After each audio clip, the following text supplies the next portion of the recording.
Penerapan ganjil genap akan diberlakukan di Sumatera Selatan, khususnya kota Palembang.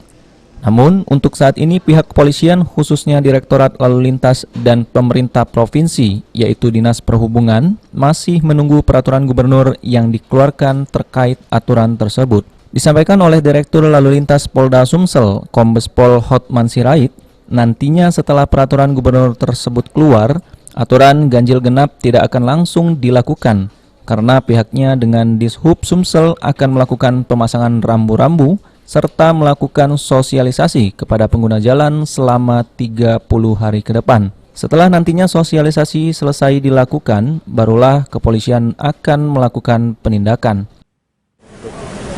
Dibuat satu peraturan gubernur dulu.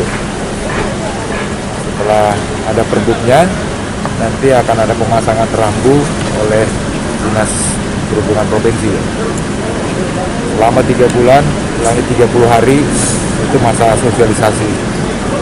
Bersama dengan kepolisian nanti akan mensosialisasikan itu kepada masyarakat pengguna jalan. Kemudian setelah itu baru ada penindakan. Untuk mendukung berjalannya aturan ganjil genap ini, Direktorat Lalu Lintas Polda Sumsel berharap dapatkan dukungan bantuan penambahan kamera etle atau di ruas jalan tempat dilakukannya aturan ganjil genap. Rencananya aturan ganjil genap sendiri akan diberlakukan di beberapa ruas jalan kota Palembang, diantaranya yaitu POM 9, Kapten Arifai, dan Sumpah Pemuda. Firman Hidayat, PAL TV.